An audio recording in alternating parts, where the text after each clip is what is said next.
कुनै जात विशेषको विश्लेषण गर्ने समय हो यतिखेर छोरा मान्छे र छोरी मान्छे मात्र हो जात भन्ने दुई जात भनेर आज विकास हुनुपर्ने समयमा आज जात विशेषको कुरा फेरि उठाउने जतिखेर हेर्नु दलितको कुरा उता रुकुमको घट्टा हेर्नुहोस् हाम्रो बिचमा ताजै छ यतिखेर जसले जात जोडेर आइरहनु भएको छ चाहे त्यो उपल्लो जाति होस् चाहे तल्लो जाति भनेर आएका कथित जातको नाममा जुन परिभाषित गरेर जातको विषयमा विश्लेषण गरिन्छ चाहे हिन्दूभित्रका आएका उपल्ला जात भन्नेहरूले पनि खबरदार अब जात विशेषको कुरा गरेर कसैलाई अलमलाउने होइन राजेश हमालले यतिखेर उहाँले चलाएको कार्यक्रम जातको प्रश्न यतिखेर त्यो कार्यक्रम चलाउने समय हो कि न राजेश हमाललाई किन नपुग्छ कसैले एउटा एड दिएको भरमा उनले त्यो कार्यक्रम चलाउनु पर्ने परिस्थिति आइसक्यो हेर्नुहोस् जुन दिनसम्म हिन्दूहरू चुप लागेर बस्छन् नि हामी जुन दिनसम्म चुप लागेको यतिखेर इसाई वा मुसाई कसैले फुर्ती लगाइरहेका छन् के हामीले दही जमाएर हाम्रो हात जमाएर बसिराखेका छैनौँ हामीले यो मुर्गी फुकाएर अथवा हामी मुर्गी कसेर आयो भने यिनका घरबाट दौड्न भ्याउँदैनन् खबरदार राजेश हमाल नेपाली चलचित्र जगतका पढेका नायकका रूपमा स्थापित व्यक्तित्व हुन् त्यसैले गर्दाखेरि उनले जानेर बुझेर गरिएको कार्य भएको हुनाले यसका लागि उनले क्षमा माग्नुपर्छ क्षमा मागेर तत्काल त्यो कार्यक्रमबाट उनले अलग हुन सक्नुपर्छ त्यसले मात्र उनको गरिमा बढ्न सक्छ धर्मका जुन आफूलाई ठेकेदार भन्नेहरू छन् नि हिन्दूहरू धेरै कमजोर छैनन् हामीले पहिले पनि भनेका छौँ तपाईँकै मिडियाबाट पनि भनेका छौँ दसैँ तिहार पछि हामी आन्दोलनको आँधी बेरी ल्याउँछौँ हामीले हिन्दू राष्ट्र मागेर अब आउँदैन अब मागेर आउँदैन भने हामीलाई घुमाएर लिने पनि आउँछ त्यो परिस्थिति सिर्जना बनाउँदैछ आज हेर्नुहोस् त तपाईँले कथित उपल्ला जाति भन्ने मान्छेहरूले आज कथित रूपमा दलित जाति भन्नेका व्यक्तिका छोरीहरू ल्याएका छन् अथवा उसका छोरीहरूले ल्याएका छन् भने सामाजिक रूपमा अब विभेद हट्दैछ त्यसैले यो सामाजिक विभेद अन्त्यका लागि खेल्नुपर्ने भूमिका एकपछि अर्को गरी अन्त्य हुन्छ यसको कामना गरौँ कुनै पनि चेतना विस्तार नभइकन हुँदैन नवलपरासीको चोर काटेमा यस किसिमको घटना हुँदा सबभन्दा पहिला गएर जाहेर दिएर त्यो पुजारीलाई तपाईँ आउँदैछु म पुजारीलाई थुनाउने मान्छे पनि मै हुँ त्यस्ता तत्त्वहरूलाई हामी छोड्दैनौँ चाहे पुजारी हुन् चाहे कुनै पनि तत्त्व हुन् किनकि मन्दिर सबैको साझा हो भगवान हामी सबैले मान्न पाउनुपर्छ यदि भगवानमा विभेद गरिन्छ भने हाम्रो लागि स्वीकार्य छैन डाक्टर बाबुराम भट्टराई भनेको ठाउँमा डाक्टर बाबुराम विक भनियो भने पनि आपत्ति छैन सबभन्दा पहिला सम्बोधन गरेर उहाँलाई म धन्यवाद दिउँला तर यो विषयमा मलाई थाहा छैन उहाँको स्वतन्त्रतामाथि मेरो अनयन होइन त्यसैले उहाँले लेखिएका कुरा उहाँले बोलेका कुरा बाबा एउटा राजनीतिक पार्टीका नेताले बोलेको उहाँ पनि प्रधानमन्त्री भइसक्नु भएको छ नि यो देशमा प्रधानमन्त्री भइसकेको मान्छेले आज त्यो विशेषमा उहाँले कार्यक्रम ल्याउन किन सक्नु भएन सुधार्नको लागि तपाईँ हामी सबै कम्मर कसेर लाग्नुपर्छ आज के जात विशेष बाबा आज पनि जात भनिराख्ने अब कहिले सुध्रिने हामी जसले राजेश हमालले जुन किसिमको हरकत उनले प्रस्तुत गरे यसका लागि राजेश हमालले यो सामान्य कुरा रूपमा लिन सकिँदैन त्यसैले पनि यो कुरा भनेको राष्ट्रियता सनातन हिन्दू धर्म संस्कृति संस्कार परम्पराको विपरीत कार्य हो एउटा पक्षले एउटा धर्मको सम्पदाले कार्यक्रम सञ्चालन गर्न उहाँलाई एड दियो अरे भोलि अरू आउला मुस्लिम आउला अरू कुनै धर्महरू आउला 10वटा मल त राज्यले ल्याइसकेका छ अन्य भएर 12-15वटा आउला के नेपाली सञ्चार माध्यमको त्यही मात्र भूमिका हो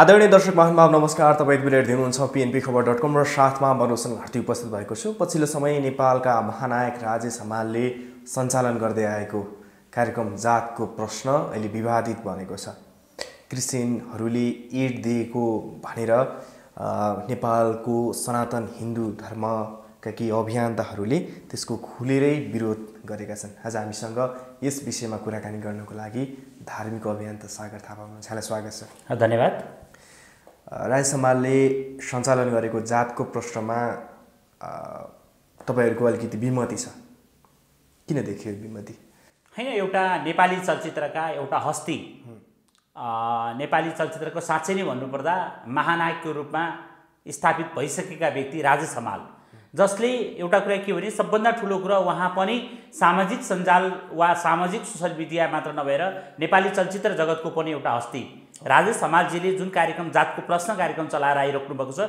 त्यो कार्यक्रममा यस्तो अहिले किनभने 2078 को राष्ट्रिय जनगणनाको हाम्रो दैलोमा छ त्यो राष्ट्रिय जनगणनालाई प्रभावित गर्ने किसिमले एउटा धर्म विशेष जात विशेषलाई प्रश्न बनाएर यो के को लागि विश्लेषण के का लागि आधार त्यसैले गर्दाखेरि यसमा हाम्रो विमति हो र विमति मात्र यसमा के हो भने यस पछाडिको रहस्य खुल्दै गइरहेको हुनाले एउटा नेपाली चलचित्रका एउटा स्थापित नायकबाट यस किसिमको कार्य हुनु आफैमा एउटा निन्दनीय कार्य हो त्यो त राजेश हमालको दोष त होइन नि हैन राजेश हमालको दोष तपाईँ सागर थापाको दोष त राजेश हमालले यतिखेर उहाँले चलाएको कार्यक्रम जातको प्रश्न यतिखेर त्यो कार्यक्रम चलाउने समय हो कि न राजेश हमाललाई किन नपुग्छ कसैले एउटा एड दिएको भरमा उनले त्यो कार्यक्रम चलाउनु पर्ने परिस्थिति आइसक्यो आज राजेश हमाल जसलाई केही समय अगाडि मात्र दीपाश्री निरौलाले लिएका शब्दले जस्तो किसिमको विवाद भएको थियो उनी महानायक हो कि होइन भन्ने प्रश्न एकतिर उब्जिएको थियो गर्दा नेपाली जनताले उनलाई महानायकको रूपमा स्थापित गरिसकेका एउटा व्यक्ति जसले राजेश हमालले जुन किसिमको हरकत उनले प्रस्तुत गरे,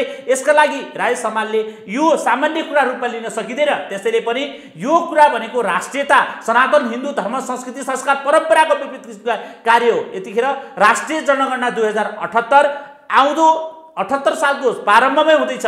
त्यसैले गर्दा यसलाई कसरी प्रभाव पार्न सकिन्छ? अब धर्मका महलहरूमा 10 वटा पछि अन्य लेखेर जुन किसिमका गतिविधि हुँदैछन्, त्यसैले पनि यसको सुरुवात हो भन्ने कुरामा कसैमा दुईमत हुँदैन। त्यसैले पनि राजेश हमालको गल्ती होइन, राजेश हमालको गल्ती छ, उनले यो कुरा स्वीकार्नुपर्छ। स्वीकारे राजेश हमालले? होइन, राजेश हमालजीसँग हामी पर्सि मङ्गलबार भेट्दैछौँ। मङ्गलबार उहाँले हामीलाई समय दिनुभएको छ, हामीले उहाँलाई भेट्छौँ। के भन्नुहुन्छ भेटेर उहाँसँग कुराकानी गर्दाखेरि? के भन्नुहुन्छ? यो प्रोग्राम बन्द गर्नुहोस् भन्नुहुन्छ कि अब यो एड चाहिँ बन्द गर्नुपर्छ भन्ने हो के छ? होइन, तपाईँ संसारमा एउटा उदाहरण के भने संसारको कुनै पनि देशमा धर्मको गणना हुँदैन। यहाँ हिजोदेखिको परम्परा गलत प्रथा बसेको कारणले गर्दा आज धर्मको गणना भएर हामीलाई जुन किसिमले सनातन धर्मलाई जसरी कमजोर बनाउने षड्यन्त्र हुँदैछ, यो षड्यन्त्रको अर्को उपजको पात्र राजेश हमालजी बन्दै हुनुहुन्छ भन्ने किसिमलाई उहाँलाई सचेत गराउँदैछौँ। उहाँलाई हामी आग्रह गर्छौँ, यस्ता किसिमको कार्यमा तपाईँ विवादित नबनिदिनुहोस्। तपाईँ सबैका नेपाल र नेपाली अनि चलचित्र जगतको एउटा सुपरस्टार भएर जुन स्थापित हुनुहुन्छ, त्यो स्थान यहाँले कायम राखिदिनुहोस् भनेर आग्रह गर्छौँ। राजेश हमाललाई जसरी एड क्रिस्चियनले दियो भनेर तपाईँहरूको विमति छ, तर पनि विदेशबाट बस्ने, पश्चिमाबाट बज्ने एडहरू चाहिँ बजाउन मिल्ने, तर क्रिस्चियन स्वयंले दिएको सञ्चालन गरेको कार्यक्रममा चाहिँ राजेश हमाल प्रस्तुत हुन किन नमिल्ने? एउटा कुरा भनौँ, नेपालको संविधान, वर्तमान संविधानले के भन्छ भने संविधानमा प्रश्न लेखेको थियो, मैले हिजोदेखि मान्दै आएको सनातन धर्म संस्कृति संस्कार मेरो परम्परा रीतिरिवाजको संरक्षण गर्नुपर्ने धर्मनिरपेक्षता भए पनि यो राज्यको दायित्व हो क्या। त्यसरी यहाँ अहिले एकैछिनको लागि तपाईँ राजेश यो एउटा पक्षले एउटा धर्मको सम्पदाले कार्यक्रम सञ्चालन गर्न उहाँलाई एड दियो अरे, भोलि अरू आउला, मुस्लिम आउला, अरू कुनै धर्महरू आउला, 10 वटा मल त राज्यले ल्याइसकेका छ, अन्य भएर 12-15 वटा आउला। के नेपाली सञ्चार माध्यमको त्यही मात्र भूमिका हो? के का लागि जातको अन्वेषण गर्नुभएको छ? जातको लागि आवश्यकता के? जात विशेष विषय अहिले नेपालको संविधानले जात भन्ने चिज छँदै छैन। जात भनेको के हो? यो जातीय छुवाछुतको अन्धविश्वास, कुरीति हो। यो एउटा जातले अर्को जातप्रतिको जुन अनिष्टता पैदा गराउने जुन खेल भइरहेको छ, यो पात्रको रूपमा एउटा यस किसिमको कार्य भइरहेको छ। त्यसैले यो गरिमा, यो आँच आउने किसिमको जुन किसिमको कार्य गर्न खोजिँदैछ, त्यसैले एउटा राजेश हमाल जस्तो एउटा व्यक्तित्व बनिसकेका व्यक्तिले जुन किसिमको कार्यमा उहाँ सम्मिलित भइराख्नु भएको छ, मलाई त दुःख लागिरहेको छ। म भनिरहेको छु, किनकि आज राजेश हमाल जस्तो उनलाई के नपुगेको छ? कुनै एउटा सामान्य नायक होइनन् उनी, एउटा नायक त चलचित्र क्षेत्रको। अर्को कुरा, उहाँ एउटा नेपालको अत्यन्त स्थापित परिवारबाट आएका व्यक्तित्व हुनुहुन्छ। त्यसैले पनि यस्ता कुराहरूले गर्दा उहाँलाई विवादमा पार्छन् कि अहिले यतिखेर सामाजिक सोसल मिडियामा हेरेको देखेको छु, राजेश हमालप्रति जुन लक्षित गरेर जस्ता किसिमका कार्यहरू भइरहेका छन्, त्यसले पनि उहाँले त्यो गरिमा घटाउँछ कि भन्ने मलाई भान लागिरहेको छ। राजेश हमालको गरिमा घट्छ भन्ने दुःख हो कि नेपालमा क्रिस्चियनिटी फैलिन्छ भन्ने दुःख हो तपाईँहरूलाई? एउटा कुरा बुझौँ है, तपाईहरु सञ्चार माध्यमलाई पनि म के अवगत गराउन सक्छु भने, हेर्नुस् जुन दिनसम्म हिन्दूहरू चुप लागेर बस्छन् नि, हामी जुन दिनसम्म चुप लागेको यतिखेर इसाई वा मुसाई कसैले फुर्ती लगाइरहेका छन् के? हामीले दही जमाएर हाम्रो हात जमाएर बसिराखेका छैनौँ। हामीले यो मुर्गी फुकाएर अथवा हामी मुर्गी कसेर आयो भने यिनका घरबाट दौड्न भ्याउँदैनन्। खबरदार, तिमीले ती किसिमका गतिविधि गरेर कसैलाई कुनै किसिमका गतिविधि संलग्न गराएर कुनै व्यक्ति वा विशेषसँग कुरो होइन। मैले किन यो कुरा भने राजेश हमाल भनेको एउटा स्थापित कलाकार हुन्। त्यसैले स्थापित कलाकार भनेको सबैको साझा हुनुपर्छ। कलाकारको भनेको सीमा रहन्न, कलाकार भनेको हाम्रो पनि मन मुस्तुमा रहन सक्नुपर्छ भन्ने आदर भनेको। यतिखेर राजेश हमाल सती जानुहुन्छ भने त्यसमा पनि मलाई केही भन्नु छैन। तर राजेश हमाल त हिन्दू सनातन धर्म मान्छन्, फेरि त्यो कार्यक्रममा राजेश हमालले कतै क्रिस्चियनको कुरा गरेको देखिँदैन। त्यो भिडियो जुन युट्युबमा प्रसारण हुन्छ त्यसको तल चाहिँ क्रिस्चियन भनेर उ गरिरहेछ, त्यो हटाइदिँदा त्यो प्रोग्राम सञ्चालन गर्दा हुन्छ कि? एउटा कुरा बुझ्नुहोस् है, के हुन्छ भने पर्दा अगाडि पर्दा पछाडि हुन्छ क्या। यसका कुनै पनि तत्त्व, चाहे हिन्दूहरूले पनि यस्ता किसिमका गलत काम गरेको छ भने हामीले खबरदारी गर्नुपर्छ, अरूले पनि खबरदारी गर्नुपर्छ।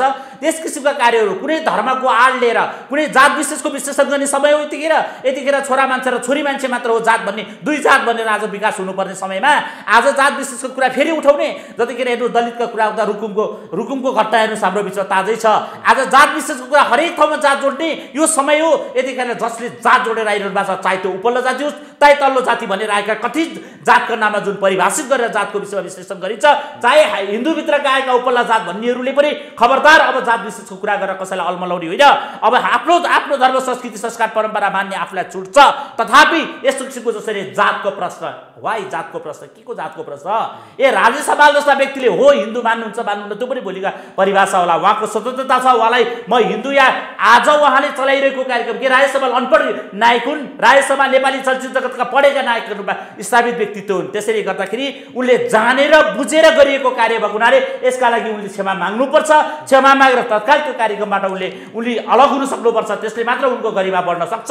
र मैले भने नि हामी डराएका होइनौँ, डराउने दिन त आउँदैछ। अरू धर्महरूले विचार गर्ने समय अरू धर्मका जुन आफूलाई ठेकेदार भन्नेहरू छन् नि, हिन्दूहरू धेरै कमजोर छैनन्। हामीले पहिले पनि भनेका छौँ, तपाईँकै मिडियाबाट पनि भनेका छौँ, दसैँ तिहारपछि हामी आन्दोलनको आँधी बेरी ल्याउँछौँ। हामीले हिन्दू राष्ट्र मागेर अब आउँदैन, अब मागेर आउँदैन भने हामीलाई घुमाएर लिने पनि आउँछ। त्यो परिस्थिति सिर्जना बनाउँदैछ। तर तपाईँहरूलाई थाहा छ जातको विभेद जुन नेपालमा सिर्जना भयो, अहिले यो जात यो जात यो जात भनेर जुन प्रकारले विभेद गरिन्छ त्यो हिन्दू धर्मको कारणले गर्दा भनिन्छ नि, किनकि दलितले मन्दिरभित्र छिर्न नदिने, त्यस कारणले गर्दा त्यो जातभित्रको त्यो विभेद त हिन्दू धर्मले सिर्जना गरेको हो। तपाईँ हिन्दू धर्म कुरा हुन्छ, बाइबलमा तपाईँले अध्ययन गर्नु भएको छ, बाइबलमा पनि हुने र नहुने बिचको अन्तर छ। त्यस कारणले हेर्नुहोस्, यो कथित प्रथा हो के, हिजो धनीहरूले गरिबमाथि गरेको अन्याय अत्याचारको पराकाष्ठ हो। त्यसैले यो जात विशेष भन्ने कुरामा मलाई विश्वास छैन। र जात भनेको चाहिँ छोरा मान्छे र छोरी मान्छे हो। के को दलित? जसलाई काटे पनि रातै रगत आउँछ, छोरा वा छोरी। त्यस कारणले गर्दाखेरि यी चिजहरू भनेको कथित रूपमा आएको, हिन्दूभित्रमा पनि सुधार हुनुपर्छ। हिन्दूहरूमा सुध्रिएर गएको छ, अझ बढी सुधार गर्नुपर्छ। नेपालमा पहिलोपटक सहभोज आयोजना गर्ने व्यक्ति मै हुँ। तत्कालीन प्रधानमन्त्री लोकतन्त्र बहादुर चन्दलाई लिएर नेपालमा सहभोजको आयोजना गर्ने संस्था भनेको विश्व हिन्दू युवा सङ्घ अन्तर्राष्ट्रिय समिति हो। त्यसैले पनि हामीले भन्छौँ नेपालमा जात विशेषका कुराहरू गरेर, यी घृणित क्रियाकलाप गरेर, ए बाबा आज प्रश्नको कुरा नगर्नु, जातको विशेष मैले अघि पनि भने रुकुमका खाराका घटनाहरू, ए बाबा अस्ति भर्खरै मात्र तपाईँले राजधानीकै बिचमा आउनुभयो भने बागमतीको तीरमा एउटा घटना घट्यो, एउटा दलितले एउटा बच्चा गर्यो भन्ने किसिमका कथित कुराहरू लिएर आइरहेको छ। जात विशेष चाहिँ यो कहिले अपराध हो, अपराधकै रूपमा कारबाही हुनुपर्छ। जात पुरै होइन, अपराधको जात अपराध वा अपराधीको जात हुँदैन। त्यसैले यो अपराधी नै यसको सबभन्दा ठुलो परिचय हो। त्यसैले यो कुरा बुझ्नुपर्छ। त्यस कारणले गर्दा यी चिजहरूको कार्यहरू गर्नको लागि कसैले प्रोत्साहन गर्छन् भने गलत हो। यो काठमाडौँको खाल्डोभित्र नहोला, तर अलिकति टाढा गयो भने, काठमाडौँ छोडेर अलिकति गाउँमा गयो भने त त्यो दलित भनेर हेप्ने, दलितलाई मन्दिरभित्र छिर्न नदिने भन्ने प्रचलन त अझै पनि कायम छ नि। अब चेन्ज हेर्नुहोस्, समय आउँछ क्या। तपाईँले नेपालमा धेरै राजनीतिक परिवर्तन छिटो देख्नु भएको छ नि। 46 सालको राजनीतिक परिवर्तन पछाडि नेपालमा प्रजातन्त्र आयो, प्रजातन्त्र नपुगेर लोकतन्त्र आयो, लोकतन्त्र नपुगेर आज 240 वर्षको शासन इतिहास भएको राजतन्त्रलाई फालेर गणतान्त्रिक नेपाल भनिरहेका छन्। यी चोर बाटोबाट ल्याएर भने धर्मनिरपेक्षताका अब बिस्तारै चेन्ज आउँछ क्या। त्यसकाले चेन्ज आउने बाटोहरूको वातावरणको सिर्जना हुन्छ, मानिसमा चेतनाको विस्तार हुन्छ। आज हेर्नुहोस् त, तपाईँले कथित उपल्ला जाति भन्ने मान्छेहरूले आज कथित रूपमा दलित जाति भन्नेका व्यक्तिका छोरीहरू ल्याएका छन् अथवा उसका छोरीहरूले ल्याएका छन् भने सामाजिक रूपमा अब विभेद हट्दैछ। त्यसैले यो सामाजिक विभेद अन्त्यका लागि खेल्नुपर्ने भूमिका एकपछि अर्को गरी अन्त्य हुन्छ। यसको कामना गरौँ, कुनै पनि चेतना विस्तार नभइकन हुँदैन। कानुन मात्र पर्याप्त होइन। त्यसैले सबभन्दा ठुला चेतना हो। चेतनाको लागि मैले पनि आह्वान गरेँ, तपाईँको मिडिया मार्फत भन्छु, तपाईँहरू जहाँ जुनसुकै कुरा हुनुहुन्छ, तपाईँहरू पहिलो नम्बर भनेको तपाईँ सबभन्दा पहिला मानव हो। मानव भइसकेपछि पहिला तपाईँको जात भनेको एउटा, तपाईँ छोरा हुनुहुन्छ, जो पुरुष हुनुहुन्छ, यदि लेडिज हुनुहुन्छ भने तपाईँ महिला हुनुहुन्छ। तर जात हिन्दू धर्मको खोल ओढेर मन्दिरभित्र दलितलाई छिर्न नदिएको सत्य हो, यो त तपाईँ स्वीकार्नुहुन्छ नि। अब त्यस किसिमका कार्यहरूमा भएका मान्छेलाई जाहेरी दिने पनि हामी हौँ। तपाईँलाई थाहा छ, नवलपरासीको चोर काटेमा यस किसिमको घटना हुँदा सबभन्दा पहिला गएर जाहेरी दिएर त्यो पुजारीलाई तपाईँ आउँदैछु म, पुजारीलाई थुनाउने मान्छे पनि मै हुँ। त्यसपछि तपाईँलाई अर्को घटना सुनाउँछु।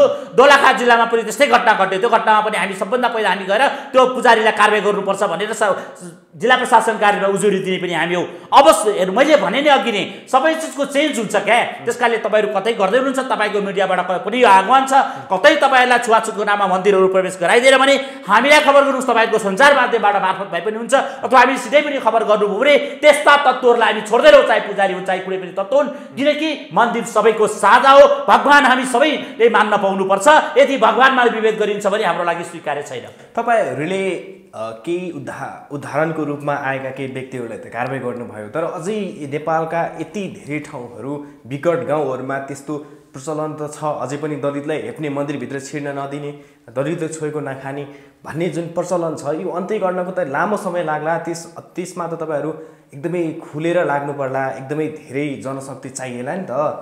होइन, एकदम प्रश्न महत्त्वपूर्ण छ। हेर्नुहोस्, तपाईँ राजधानीभित्रका धेरै शक्तिपीठहरू देख्नु भएको छ नि, दक्षिणकाली, भद्रकाली, मैतीदेवी, सोहाभगवती, विजेश्वरी लगायत त्यसै गरी गएर ललितपुरको बङ्गलामुखी, कुण्डेश्वर आदि इत्यादि विभिन्न मठ मन्दिरहरू छन् नि। ती सबै मठ मन्दिरका पुजारी तपाईँलाई थाहा छ?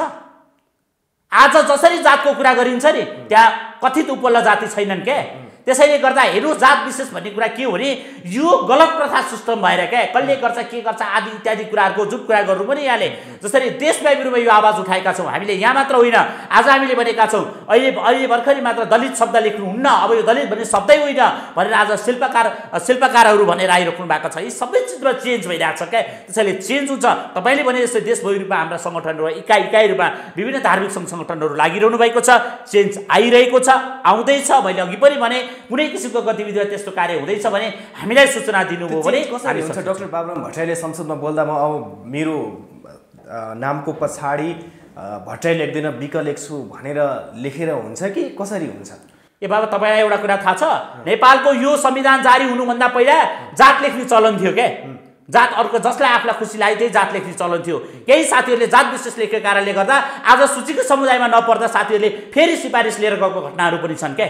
त्यसैले गर्दा हेर्नुहोस्, मैले भने नि जात विशेष, आज जात विशेष बाबुराम भट्टराईले किन विक नलेखेको भने उनको कुरा हो। बाबुराम भट्टराई त हिन्दू विरोधी हुन्, कहिले टपरेका नाम आउँछन्, कहिले के का नाम आउँछन्, कहिले के का नाम आउँछन्। बाबुराम भट्टराई जस्ता कुराहरूको लिएर हामीले समीक्षा गर्न थाल्यौँ भने यो धिक्कार हुन्छ। त्यसैले गर्दा बाबुराम भट्टराईले धर्मको विरोध गरिरहन्छन् र बाबुराम भट्टराईले लेख्दा भइहाल्यो नि, के स्वतन्त्र छ? उहाँले लेख्ने कसले रोकेको छ? डाक्टर बाबुराम भट्टराई भनेको ठाउँमा डाक्टर बाबुराम विक भनियो भने पनि आपत्ति छैन। सबभन्दा पहिला सम्बोधन गरेर उहाँलाई म धन्यवाद दिउँला। तर यो विषयमा मलाई थाहा छैन, उहाँको स्वतन्त्रतामाथि मेरो अनयन होइन। त्यसैले उहाँले लेखेका कुरा, उहाँले बोलेका कुरा, ए बाबा एउटा राजनीतिक पार्टीका नेताले बोलेको, उहाँ पनि प्रधानमन्त्री भइसक्नु भएको छ नि यो देशमा। प्रधानमन्त्री भइसकेको मान्छेले आज त्यो विशेषमा उहाँले कार्यक्रम ल्याउन किन सक्नु भएन? यहाँ पछि गइको आँसु बगाएर हुन्न क्या। त्यसैले बाबुराम भट्टराई जस्ता मान्छेहरूको विषयमा तर्क कुतर्क गरेर यी वितर्क गरेर कुनै आवश्यकता छैन। तर काठमाडौँमा पनि अझै म आफू धर्मगुरु हुँ भन्नेहरूले दलितहरूलाई घरभित्र छिर्न नदिएको कुरा त फेरि जगजाहेरै छ। यस्ता थुप्रै उदाहरणहरू देखिरहेछन्। होइन, मैले अघि पनि भने त्यस्ता घटनाहरू छन् भने हामी तयार छौँ, हामीलाई खबर होस् क्या। अब तपाईँको घरमा को छिर्न दिने नदिने तपाईँको कुरा हो। कतिजनालाई कारबाही गर्नु? होइन, एउटा हेर्नुहोस्, तपाईँ पण्डितका नाममा, ज्योतिषका नाममा वा कुनै पुरोहितका नाममा त्यस्ता किसिमको गलत काम गर्नुहुन्छ भने त्यो हिन्दूका कुनै किसिमको गतिविधि संलग्न हुन पाउँदैन। त्यसै सामाजिक रूपमा कारबाही हुनुपर्छ, त्यहाँ सामाजिक रूपमा बहिष्कार हुनुपर्छ। किनकि जात छुवाछुत गरेर अनि कसैका घरबाट राम्रो खाने चिजहरू लाने अनि यस्ता गर्ने उस्ता गर्ने किसिमका जुन कुतर्कहरू गर्छन् भने त्यसलाई सामाजिक कारबाही हुन्छ। त्यो सामाजिक कारबाही यस्तै धेरै धेरै धेरै धेरै जन्जालमा तपाईँहरू फस्नु भएको छ, चङ्गुलमा तपाईँहरू फस्नु भएको छ। तपाईँहरू भित्र नै विभिन्न प्रकारका कुराहरू केलाएर फाल्नुपर्ने छ। तपाईँहरू आफै भित्र सुध्रिन आवश्यक छ भनिसके पछाडि राजेश हमालले एउटा जाबो कार्यक्रम चलाएको भरमा विरोध चाहिँ किन? ए बाबा, राजेश हमाल यतिखेर सुन्नुहोस् न, राजेश हमाल भनेको नेपाली चलचित्रका एउटा हस्ती, त्यो त सबैले महानायक। हिजो एउटाले महानायक होइन भनेर कसैले अभिव्यक्ति दिएका भरमा लाखौँ उहाँका शुभेच्छुकहरूले विरोध गरे। त्यो हामीले देखेको हो नि। कसैलाई यस्तो स्थिति समय बनाउनु पर्यो, स्वयं राजेश हमाल आएर यो विषयलाई टपिक अब क्लोज गरौँ भन्नुपर्ने दिन आयो नि। त्यसरी यस्ता कुरा के बुझौँ भने सामाजिक व्यक्तित्व, यतिखेर अहिले म तपाईँ रोशनजीसँग बसिरहेको छु नि, रोशनजी आज सामाजिक व्यक्तित्व, रोशनजीले जति प्रश्न गरिरहनु भएको छ नि यो समाजबाट आएको प्रश्न हो क्या। त्यसैले समाजमा एउटा व्यक्ति स्थापित भइसकेपछि त्यसका बारेमा हरेक कुरा जान्ने अधिकार सबैलाई रहन्छ। त्यसैले यो कुराहरूमा अब सुधार बनेको कुरा आफै भित्रबाट गर्नुपर्छ भन्ने कुरामा जुन कुरा गर्नुभयो नि, निश्चित रूपमा हामीले पनि भनेका छौँ सामाजिक सुधारको परिवारचक भनेको हामी आफै हौँ। त्यस कारणले हामीले सुधारमा छ। यहाँ भन्यौँ नि पुरोहित पण्डित वा अरू कुनै पनि तथाकथित आफूलाई बुढा जातिका भन्ने गर्छन् भने तिनीहरूले आफू सुध्रेरन् भने नि सुधार्नको लागि तपाईँ हामी सबै कम्मर कसेर लाग्नुपर्छ। आज के का जात विशेष, ए बाबा आज पनि जात भनिराख्ने, अब कहिले सुध्रिने हामी? त्यसैले गर्दाखेरि जात विशेषका कुराहरू गरेर तर्कभित्र हेर्नुहोस्। अर्को कुरा फेरि यो कुरा चाहिँ नभुलौँ है। एउटा कुरा तपाईँको घरमा मलाई छिर्न दिनुहुन्छ दिनुहुन्न त्यो तपाईँको अधिकारको कुरा हो, सुन्नुहोस् है। अथवा मेरो पूजा कोठामा अथवा मेरो भान्सा कोठामा कोही छिर्ने नछिर्ने भन्ने कुरा स्वयं व्यक्तिको भरमा पर्ने कुरा हो। त्यसैले गर्दाखेरि फलानु मेरो जो छुवाछुत छैन अथवा के छैन भनेर अर्काका घर दैलोमा छिर्ने अधिकार हुन्न। अब हेर्नुहोस्, एउटा श्रीमानले पकाएको श्रीमतीले नखाने, श्रीमतीले पकाएको हिन्दूले नखाने यो स्वयंपाकी परम्परा पनि छ क्या हाम्रो शास्त्रमा, त्यो व्यवस्था पनि हुनसक्छ। त्यसैले गर्दा हामी आत्ममर्यादा बसौँ। कहीँ सामाजिक रूपमा यस्ता कार्य भइरहेको छ, विभेद भइरहेको छ भने सूचना दिनुहोस्, हामी त्यस्ता कथितहरूलाई हामी ठाउँमा ल्याउँछौँ। यो हाम्रो प्रतिबद्धता हो। अब हिन्दू धर्म माने पनि, क्रिस्चियन धर्म माने पनि, मुस्लिम धर्म माने पनि त्यो व्यक्तिको स्वतन्त्रता होला। अब नेपाल त धर्मनिरपेक्षता देश हो भनिसके पछाडि तपाईँहरूले क्रिस्चियन धर्मलाई किन यति धेरै खुलेर विरोध गरिरहनु भएको छ? तपाईँलाई थाहा छ नेपालमा क्रिस्चियन धर्म 2058 सालको राष्ट्रिय जनगणना कति प्रतिशत थाहा थियो? जम्मा जम्मी 0.13 पोइन्ट हो। अरूलाई मन पर्यो। एकछिनमा आउँदैछु। 0.13 पोइन्ट हो। त्यसपछि गएर तपाईँ 2068 को राष्ट्रिय जनगणनामा आइपुग्दा तपाईँ झन्डै 1% हो। त्यसकारणले तपाईँ मन पर्यो भन्ने कुरा होइन क्या। मन पर्यो भन्ने कुरा धर्म भन्ने कुरा ग्रहण गर्ने कुरा होइन। धर्म जन्मजात हुन्छ एउटा कुरा। अर्को कुरा के बुझिदिनुहोस् भने तपाईँले जहाँसम्म प्रश्न गरिराख्नु भएको छ नि, धर्मको कुरा के हो भने तपाईँ धर्म परिवर्तनका कुरा गर्नुहुन्छ नि, असङ्ख्य केसहरू तपाईँकै मिडियाहरूले थाहा होला। धर्म परिवर्तन गराउन कसैले किन धर्म परिवर्तन स्वेच्छाले गर्ने कुरा, ग्रहण गर्ने कुरा त छँदैछ नि, गरौँ न, कसैले आपत्ति नै छैन। तपाईँले जबरजस्ती कहिले शिक्षाका नाममा तपाईँका ढोकामा आएर या ए दाइ सुनिदिनुहोस् न, ए दिदी सुनिदिनुहोस् न हाम्रा कुरा, ए आमा सुनिदिनुहोस् न भनेर तपाईँ हाम्रा दैलोमा आउनुपर्ने कारण के? प्रचार गर्नुपर्छ। स्वधर्म ग्रहण गर्न सक्ने अधिकारको लागि कसैले बन्देज गरेको छैन। कसैले कुनै किसिमको इङ्गित गरेर तपाईँ स्वास्थ्यका नाममा, तपाईँ शिक्षाका नाममा, तपाईँ क्रिस्चियनिटीका कामले किसिमको गतिविधि कार्य कसैले, त्यो बेला हामीले खबरदारी गर्नुपर्छ। तपाईँ एनजिओ र आइएनजिओ खोल्नुभएको संस्था 2034 को परिधिमा रहेर खोल्नुपर्ने संस्थाहरूले, त्यसरी आइएनजिओ एनजिओले समाज कल्याण परिषदको लेखा परिषद प्रतिवेदनले भनिरहेको छ, केही आइएनजिओहरूले चर्चहरूमा लगानी गरिरहेको छ। वर्तमान खानेपानी मन्त्री बिना मगर्जीले कञ्चनपुरमा लगेर आफ्नो सांसद विकास कोषको खर्च पैसा लगेर उहाँले चर्चमा लगानी त्यो गर्न पाइन्छ? चाहे कसैले पनि गर्न पाइँदैन, किनकि धर्म प्रचार गर्ने छुट छैन। धर्म ग्रहण गर्ने भन्ने कुरा स्वेच्छाले कुरा हो। कसैलाई मैले आपत्ति मानेको छैन। तर प्रचार किन गर्नु पर्यो? प्रचार नगरी किन हुन्छ नि? चाहे त्यस किसिमको गतिविधि गर्दा तपाईँलाई एउटा कुरा उदाहरण दिउँ, तपाईँ कुन चाहिँ मुस्लिम राष्ट्रमा हिन्दूहरूलाई स्वतन्त्र रूपमा कार्यक्रम गर्न गएको छ, तर नेपालमा उनीहरू आफ्नो कार्य गर्न छुट छ। तपाईँ कुन चाहिँ इसाई राष्ट्रमा छ, तपाईँलाई बडादशीको छुट्टी दिएको मलाई संसारको एउटा देश दिनुहोस् छ? त्यसकारणले गर्दा हामीले त किन उनीहरूका क्रिसमस मानेका छौँ, उनीहरूले मुस्लिमहरूका तपाईँ बकरिद मानेका छौँ, तपाईँले ईदहरू जस्ता पर्व मानेका छौँ। हामी अल्पसङ्ख्यक प्रतिनिधि सम्मान गर्छौँ, धार्मिक सहिष्णुता छ, तर त्यो भन्दैमा हामी कमजोर होइनौँ। कमजोर ठानिन्छ भने कमजोरको जवाफ चाहिँ फेरि राम्रोसँग पाउनुहुन्छ, यही भन्न चाहन्छु। तपाईँलाई थाहा छ नेपालको नयाँ वर्ष वैशाख 1 गते सायदै धेरै मान्छेहरूले रमाइलो गर्दैनन् होला, पिकनिक गर्दैनन् होला, तर क्रिसमस डेको दिन तामझामका साथ तिहार भन्दा पनि यहाँ रमाइलो हुन्छ। तपाईँ काठमाडौँलाई नेपाल भन्नु भइरहनु छ। काठमाडौँभन्दा बाहिर पनि नेपाल छ नि, होइन? यो सहर अहिले हामी जुन राजधानीको कुरा गरिरहेछौँ नि, काठमाडौँ भित्र बाहिर पनि सहर छ नि, होइन? प्रतिनिधित्व गर्छ राजधानी हो नि त। सुन्नुहोस् न, म आउँदैछु। प्रतिनिधित्वको कुरा गर्नुहुन्छ नि, 5 नम्बर प्रदेशको भर्खरै बुटोलबाट दान सरेको प्रतिनिधित्व पनि देखेको छु क्या मैले। त्यस कारणले यी कुराहरू भनेका सहरी कुरा मात्र होइन, समष्टिको रूपमा कति प्रतिशतले मनाए भन्ने कुरा हो क्या। तपाईँ हामी विक्रमी सम्वतको कारणले हामीले मनाउँदै आएको पर्वहरू, तपाईँले आज यो कुरा गरिरहँदा तपाईँले क्रिसमस डे, ए बाबा हामीले क्रिसमस डे नमनाऊ भनेका छैनौँ क्या। ए हप्तौँ अगाडिदेखि कतिले यदि व्यापारी कम्प्लेक्सहरूमा त्यो सजाय राखिएको हुन्छ, टी सजाय राखिएको हुन्छ नि, त्यसमा हामीले आपत्ति गरेका छैनौँ। तर त्यो केका लागि भन्दाखेरि उनीहरूको धर्म प्रचार आज तपाईँ सोसियल मिडियाको दुनियाँमा हुनुहुन्छ, तपाईँको एउटा गोजीमा भएको मोबाइलले संसार देख्नुहुन्छ। त्यसैले गर्दा यी गतिविधि आए भन्ने कुराले लिएर धर्मसँग गाजेर हेर्न थाल्नु भने तपाईँ चुक्नुहुन्छ। अब राजेश हमालले कार्यक्रम बन्द गर्नुपर्ने? निश्चय रूपमा राजेश हमाल जस्तो व्यक्ति, जसले राजेश हमाल हामीले भनेका छौँ नि, एउटा महानायक बन्न आफूलाई जुन महानायकको रूपमा स्थापित छन् र हुन्, हाम्रो शुभकामना छ। तर यस्ता गतिविधिमा उनी संलग्न हुनु भनेको उनको गरिमा घट्छ। हामीले त्यो कुरा सचेत गराउँछौँ। मङ्गलबार उनीसँग भेट्दैछौँ, यो सचेत गराउँछौँ। यदि हाम्रा कुरालाई उनले सुनवाई गरेनन् भने त्यसपछिका थप कार्यक्रमहरू तपाईँ सञ्चार माध्यमबाट अगाडि बढाउँछौँ। अब केही कन्ट्याक्ट गरे होलान् उनले, अब कति वर्षको भनेर साइन गरे होलान्, अब त्यो त तोड्न नमिल्ला, अब त्यो सम्म त चलाउनु पर्ने होला नि त। किन एउटा कुरा तपाईँ सञ्चारकर्मीले कति वर्षको त्यो टेन्डरको कुरा नगरौँ क्या। सञ्चारकर्मीको हामीले भन्यौँ नि, सञ्चारकर्मीको यो विषय होइन, उनको विषय होला। उनले कुरा बुझ्नुपर्छ नि, कुनै अध्ययन बिना त होइन होला, कानुनी प्रश्न बन्यो होला, कतिपय उनले जान्न खोजे होला, ती कुरा हुन् क्या। त्यस कारणले राजेश हमालले योभन्दा अगाडि पनि धेरै कार्यक्रम चलाएका थिए नि त, खोइ त विवाद भएको छैन नि त। राजेश हमाल एउटा यस्तो नायक हुन् जसले टेलिभिजन कार्यक्रमहरू धेरै चलाएका छन् क्या। त्यसैले उनले आपत्ति होइन, तर यही कार्यक्रममा चाहिँ उनी किन विवादित भए भन्ने कुराले हाम्रो मनमा पनि कता कता चस्स भएको छ। त्यस कारणले गर्दा उनी धनमा बिक्ने नायक त होइनन् कि जस्तो लाग्छ। तर अब हेरौँ, उनी मङ्गलबार हामीसँग भेट्ने भनेर समय भएको हुनाले त्यसपछि कुराहरू आउला। अब विदेशबाट त्यति धेरै विज्ञापनहरू आउँछ, नेपालका प्रतिष्ठित मिडियाहरू पनि तिनै पश्चिमा विज्ञापनबाट सञ्चालन भएका छन्। एउटा क्रिस्चियन नाम भन्ने बित्तिकै तपाईँहरूलाई यति धेरै विरोध गर्नु पर्यो। अब सबै टेलिभिजनका ती विज्ञापनहरू बन्द गराउन सक्नुहुन्छ? तपाईँ एउटा कुरा, तपाईँ बहुराष्ट्रिय कम्पनीहरूले ल्याएको हर्लिक्सको विज्ञापन कुरा गर्न खोज्नु भयो कि क्रिस्चियन धर्म अवलम्बन गरौँ भनेर विज्ञापन त आएको छैन? तपाईँले देख्नु भएको छ? एउटा कुनै मिडिया पनि देखेका छैनौँ हामीले। पश्चिमाबाट सुन्नुहोस् न, पश्चिमाकै कुरा गर्नुहुन्छ नि। आज रेमिट्यान्सको भरमा बाँचेको यो सरकारसँग के कुरा गर्नुहुन्छ तपाईँ? रेमिट्यान्सको भरमा बाँचेको यो सरकारले आफ्नो छोराछोरी पालिरहेको छ। आज यिनले भ्रष्टाचार यसैभित्र गरिरहेका छन्। आज मरुभूमिमा बसेर 60 डिग्री सेल्सियसमा गर्मीको प्रचण्ड गर्मीमा बसेर कमाएर पछाएको रेमिट्यान्सले आज सदुपयोग गर्न सकेका छैनन्। त्यसैले गर्दाखेरि तपाईँले कसरी भन्दाखेरि आज सबै नेपाली संसारका कुनै कुनै काप्चाबाट भए पनि त्यसका कुराहरू अर्को कुरा हो। तपाईँ धर्म प्रचारसँग जोडिएर आउने कुराहरू खबरदार हाम्रो लागि स्वीकार्य छैन। बहुराष्ट्रिय कम्पनीले गर्ने कुराहरू हेर्नुहोस्, हाम्रा पनि कतिपय कुराहरू कहाँ होलान्। आज वायु चौचौ हामी गल्फ कन्ट्रीमा गयौँ भने वायु चौचौ विज्ञापन बच्छ क्या।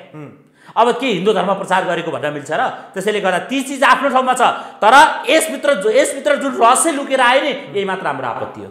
अब हिन्दू सनातन धर्म कायम गर्छौँ, दसैँ तिहार पछाडि ठुलो आन्दोलन गर्छौँ भन्नुभएको छ। के हिन्दू सनातन धर्म राष्ट्र भनेर घोषणा गर्न सक्नुहुन्छ होला त? सकिन्न र? तपाईँ हेर्नुहोस्, राष्ट्रिय जनगणना 2068ले हामी झन्डै ओमकार परिवार 93% छौँ। हामी नेपाललाई सनातन हिन्दू राष्ट्र स्थापित गराएर छोड्छौँ, यो हाम्रो अठोट हो। हेर्नुहोस्, तपाईँ अहिले जसले हेरिराख्नु भएको संसारको कुनै काप्चाबाट भन्दा पहिला नेपाली सबैले हामीलाई साथ दिनु हो भने हामी सफल हुन्छौँ। यो आन्दोलन हामीले हेरिआउनुपर्छ, नत्र हाम्रो अस्तित्वको कुरा धेरै किसिमको आउन सक्छ। त्यसैले यसको लागि तपाईँहरूको साथ सहयोग रहोस्। तपाईँ सञ्चारकर्मीहरूले पनि हामीलाई साथ दिनुहुनेछ भनेर यो आन्दोलनलाई एउटा उचाइमा पुर्याउँछौँ, हामी निर्णय गराउँछौँ। मङ्गलबार महानायक राजेशमालाई भेट्नु होला, तपाईँहरूले आफ्ना कुराहरू राख्नु होला। यदि उहाँले मान्नु भएन र त्यो जातको प्रश्न सञ्चालन रहिरह्यो भने के हुन्छ? होइन, यसमा हेर्नुहोस्, अब कानुनी प्रश्न पनि आउला, हामी परामर्श गर्छौँ होइन। धेरै कुरा, यो किन कानुनी राज्य पनि हो नि यतिखेर पनि हाल्नुहुन्छ होइन। अहिले मैले भने नि त, हामी परामर्श गर्छौँ, छलफल गर्छौँ, तपाईँ सञ्चारकर्मीहरूसँग पनि बस्छौँ। हामी के गरेर जाने भन्ने किसिमको हुन्छ। हामी न्यायिक क्षेत्रको पनि सल्लाह गर्छौँ। मलाई लाग्दैन यतिखेर राय समाजले यो कुरामा उहाँ ढिपी गर्नुहुन्न, किनकि उहाँको भाषा मैले उहाँको बोलीमा त्यो पाइरहेको छैन। उहाँले सहज रूपमा लिनुभएको छ, आउनुहोस् बसौँ सल्लाह गरौँ, मैले पनि नबुझेको हुनसक्छ भन्ने किसिमको आएको हुनाले अहिले त्यस विषयमा थप अरू सङ्ख्या र उपसङ्ख्या गरिरहनु पर्ला जस्तो मलाई लाग्दैन। यदि त्यो सञ्चालन भइरह्यो भने महानायकको पदवी खोज्ने हो? न हामीले पदवी दिएका हौँ, न हामी खोज्छौँ। किनभने यो चलचित्र क्षेत्रका कसैले दिएका होलान्, कसैले त्यो सम्बोधन गरेका होलान्। हामी धेरै अभियन्ताहरूले, धार्मिक अभियन्ताहरूले उहाँलाई महानायक स्वीकार्न सकिँदैन भनेर भन्नुभएको छ नि। होइन, धार्मिक अभियन्ताले चलचित्रको विषयमा विश्लेषण गर्न सुहाउँदैन क्या। चलचित्र क्षेत्र आफ्नो क्षेत्रमा हो, यो रङ्गीन दुनियाँ हो क्या। हामी शास्त्र विधि विधानका कुरा गर्छौँ अनि अर्काको रङ्गीन दुनियाँको बारेमा चर्चा गर्ने होइन। महानायक न हामीले देऊ न महानायक, उहाँको बारेमा उहाँको आफ्नो फिल्ड होला नि त, आफ्नो क्षेत्र छ। त्यसै गरेको चुरामा हामीले त्यसमाथि प्रश्न नगरौँ, किनकि राज्य समाजप्रति हाम्रो कुनै किसिमको अन्याय गर्ने ध्येय पनि होइन। उहाँसँग बसेर हामी टेबलमा बसेर छलफल गर्छौँ, त्यसको एउटा निकास निक्ला यही अपेक्षा गर्छौँ। हस्, धन्यवाद। विशेष गरी समय उपलब्ध गराउनु हो। विशेष गरी महानायक राजेश हमालको बारेमा आज चर्चा परिचर्चाका कुराहरू भए। उहाँले यो जुन जातलाई प्रश्न भन्ने जुन कार्यक्रम लिएर आइरहनु भएको छ, यो कार्यक्रमले यसले हामीलाई ठुलो असर गर्ने भन्दा पनि सनातन धर्म संस्कृति संस्कारको बारेमा विभिन्न जात विशेषका कुराहरू, कथित विषयहरू उठान गर्ने किसिमका यो भित्र एउटा इसाई मिसनरीबाट जुन सञ्चालित हुने कार्य भएको छ, त्यसैले पनि राष्ट्रिय जनगणना 2078मा सही आफ्नो सूचना दिनुहोला। तपाईँले जे छ तपाईँको सूचना कसैको पनि भक्काउमा नलएर राष्ट्रिय जनगणना 2078 सफल बनाउनको लागि 10वटा धर्ममहलभन्दा अन्यमा लेखाउने काम नगरिदिनु होला। यति भन्दै समय दिनुभयो, यसका लागि पिएनपी मिडिया धन्यवाद।